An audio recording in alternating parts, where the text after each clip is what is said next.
Kindly recite Surah Fatiha for the grandfather of Mehraban Ali, Sayyid Hussain Shah Shamsi Sabzawari Tabrizi.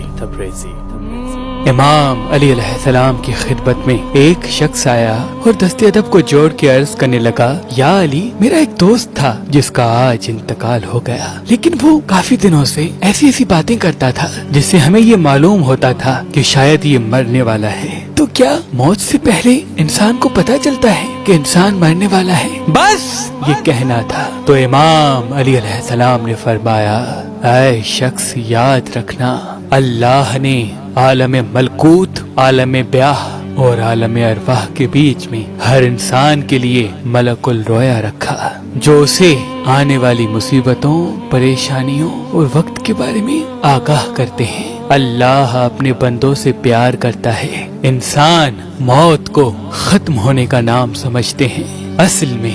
موت ایک زندگی کی طرف انسان کو لے جانے کا نام ہے، موت ختم ہونے کا نام نہیں۔ تبھی اللہ اپنے بندوں سے موت کا ڈر ختم کرنے کے لیے اسے الہامی خواب دکھاتا ہے، تاکہ مرنے والا انسان موت کو نئی زندگی سمجھے اور مرنے سے پہلے اپنی اصلاح میں لگ جائے، اپنے آپ کو بہتر بنانے کی کوشش کرے، اپنے گناہوں کی معافی مانگ لے۔ جس طرح وہ کبھی کسی سفر کو جاتا ہے تو اس کی تیاری کرتا ہے، سفر کا سامان اکٹھا کرتا ہے، ویسے ہی اپنے برزخ کا سامان اکٹھا کر لے۔ تو وہ کہنے لگا، یا علی، اس خواب میں کیا مناظر نظر آتے ہیں؟ بات جب یہاں تک پہنچی تو امام علی علیہ السلام نے فرمایا، اس منظر میں، اس خواب میں یہ نظر آتا ہے کہ انسان سفر کر رہا ہے، اس کا لباس سفید ہے، اور اس سفر میں وہ انسان جو اس کے ساتھ رہتے تھے لیکن آج مر چکے ہیں،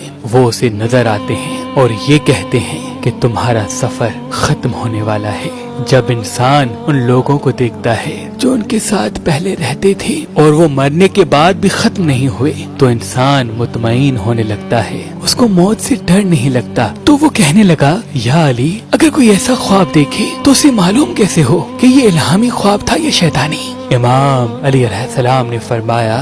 جب بھی اس قسم کا خواب دیکھو، اگر خواب دیکھنے کے بعد تم ڈرنے لگو، پریشان ہونے لگو، تو سمجھ جانا وہ خواب شیطانی ہے، لیکن اگر اس خواب کے بعد تم مطمئن ہونے لگو اور تمہیں موت سے پیار ہونے لگے تو سمجھ جانا یہ خواب رحمانی ہے۔